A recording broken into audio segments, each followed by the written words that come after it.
तो दोस्तों इस प्रकार आप अपना आधार सेंटर खोल सकते हैं। तो स्वागत है दोस्तों एक बार फिर से जीके नॉलेज पर। तो आज हम कुछ अलग बात करने वाले हैं कि आधार एग्ज़ाम तो हमने पास कर लिया, अब इसके बाद क्या करने का या हमें क्या स्टेप उठाना चाहिए। यानी कि आपके पास आधार एग्ज़ाम का सर्टिफिकेट प्राप्त हो चुका है, तो अब हमें आधार सेंटर किस प्रकार से मिलेगा और यह हम कहाँ जानकारी जाके प्राप्त करेंगे कि आधार सेंटर कैसे खोलना है। तो दोस्तों हम इस वीडियो में यही आपको बताएंगे कि आधार सेंटर कैसे खोलेंगे एग्ज़ाम पास करने के बाद। तो दोस्तों वीडियो को शुरू करने से पहले आपसे एक रिक्वेस्ट है कि वीडियो को लाइक करिए और चैनल को सब्सक्राइब कर लीजिए। आपके लिए ऐसी नॉलेज वाली वीडियो या जानकारी वाली वीडियो आती रहती हैं। चलिए स्टार्ट करते हैं। तो दोस्तों स्वागत है। आधार एग्ज़ाम पास कर लिया है। यदि आपने आधार सुपरवाइज़र का एग्ज़ाम देने UIDAI NSEIT सेंटर पर जाकर आपने आधार सुपरवाइज़र का सर्टिफिकेट प्राप्त कर लिया है, तो अब हमें आगे क्या करना होगा। चलिए दोस्तों आपको मैं बता दूं कि जहां पे आपको आधार कार्ड का सेंटर खोलना है, तो वहां पर आप एक बार जाके लोकेशन चेक कर लीजिए। क्या वहां पे स्वान नेटवर्क है जहां पे आपको आधार सेंटर खोलना है। तो उसकी अलग अलग पात्रता है, तो देखते हैं। तो दोस्तों एग्ज़ाम पास करने में भी दो कंडीशंस हैं। यदि आपके पास टोटल 110 में से 56 या 55 अंक आते हैं या फिर उससे ऊपर आते हैं, तो आपके लिए मिलेगा ऑपरेटर का सर्टिफिकेट। लेकिन 2022 में अपडेट के बाद अपडेट आ चुका है, तो आपका पैटर्न 100 का हो गया है और आप जब 60 नंबर का एग्ज़ाम पास या एग्ज़ाम में 60 नंबर लाते हैं, तो आपको ऑपरेटर एवं सुपरवाइज़र का एग्ज़ाम मिलेगा। तो ये ज़रूरी है आपके लिए ऑपरेटर और सुपरवाइज़र का। यदि आपके पास पहले से एग्ज़ाम पास किया हुआ है, यदि 2022 के पहले आपने एग्ज़ाम दिया था या सर्टिफिकेट है आपके पास, तो उसमें एक बात ज़रूरी है, ऑपरेटर एवं सुपरवाइज़र का सर्टिफिकेट होना चाहिए। ऑपरेटर का सर्टिफिकेट होगा तो आप किसी रजिस्ट्रार के अंडर रहकर काम कर सकते हैं, नए इनरोलमेंट नहीं कर सकते। अगर आपके पास सुपरवाइज़र का सर्टिफिकेट है, तब आप अपना आधार सेंटर स्वयं खोल सकते हैं, क्योंकि सुपरवाइज़र ही एक आधार सेंटर खोल सकता है। एक तो और महत्वपूर्ण बात हो गई कि आपके पास सुपरवाइज़र का सर्टिफिकेट होना चाहिए।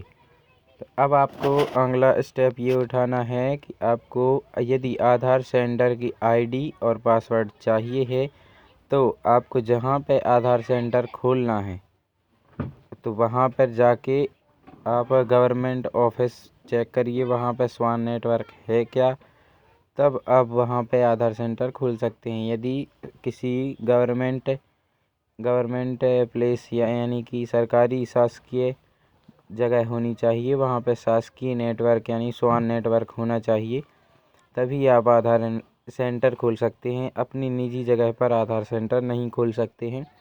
तो आपको दूसरी कंडीशन ये हो जाएगी कि आपके पास सरकारी जगह का NOC होना चाहिए, यानी कि वहाँ पे जो उसका अधिकारी रहता है उसके साइन किए हुए एक प्रपत्र होता है, उसको फॉर्म को भरना होगा। तो वहाँ पे आपको जगह का नाम व नेटवर्क फिल करना होगा।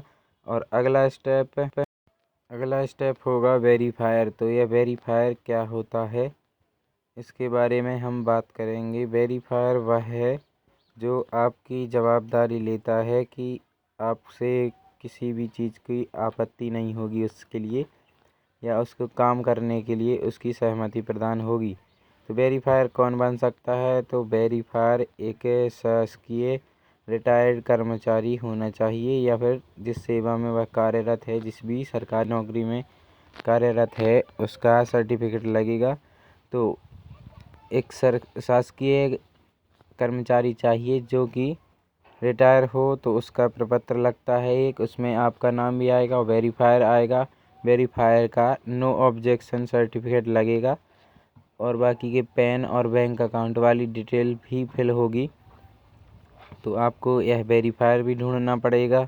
तो दूसरा और मतलब तीसरा और आखिरी स्टेप ये हो जाएगा कि हमें वेरीफायर भी चाहिए होगा। इसके बाद हम एक फॉर्म PDF आता है, उस फॉर्म को देख लेते हैं। तो ये होगा हमारा आधार नामांकन केंद्र का प्रपत्र, जो कि PDF उपलब्ध है MPSEDC कंपनी की ऑफिशियल वेबसाइट पर, जो कि आधार नामांकन केंद्र के लिए है।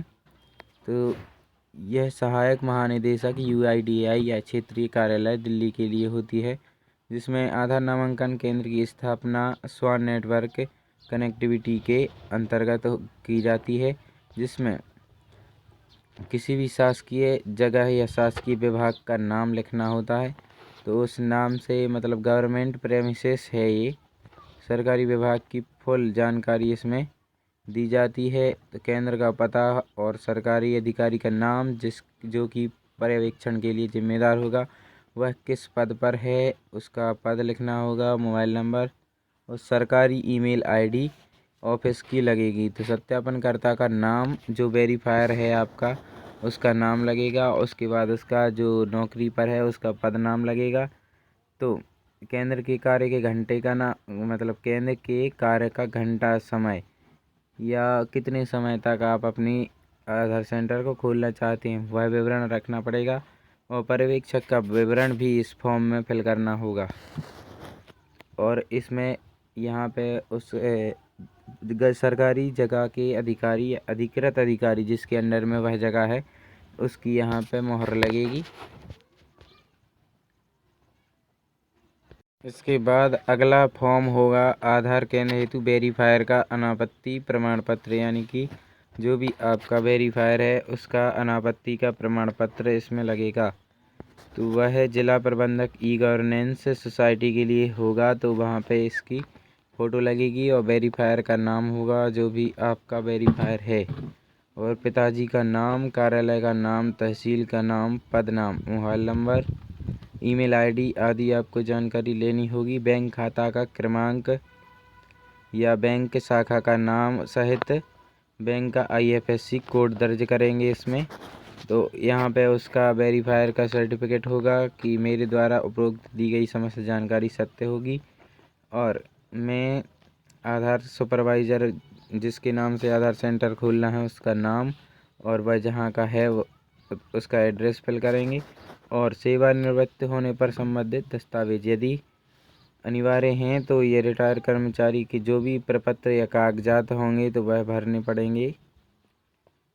और यहाँ पे दस्तावेज सभी लगाने पड़ेंगे, जिसमें कि आधार कार्ड और नौकरी का जो भी दस्तावेज होगा वह, और सेवानिवृत्ति यानी रिटायरमेंट का जो लेटर होता है वह लगेगा इसमें। तो यहाँ पे उसके हस्ताक्षर, पद का नाम और जिस कार्यालय में उनकी ड्यूटी या फिर उनकी नौकरी थी तो उनकी वहाँ की मुहर लगेगी इस पर। तो ये हो गया वेरीफायर का NOC प्रमाण पत्र, जो कि आपको PDF में मिल जाएगा। फॉर्म फिल करते समय आप MPSEDC की साइट पर जाएंगे और जहाँ से भी आप अपना फॉर्म फिल करेंगे तो वहीं पे आपको PDF में प्राप्त हो जाएगा।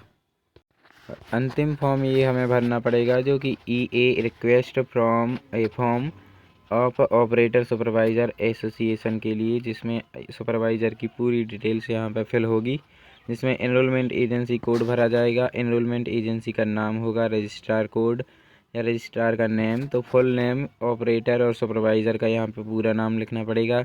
उसकी आधार संख्या और सर्टिफिकेट नंबर मिलेगा, जो भी आधार ऑपरेटर का सर्टिफिकेट होगा उसका नंबर, और प्रपोज यूज़र ID सुपरवाइज़र या ऑपरेटर की, और डेट ऑफ ज्वाइनिंग यानी कि जहाँ से आप ज्वाइन कर रहे हैं, मतलब अनबोर्डिंग फॉर्म है ये आपको फिल करना होगा।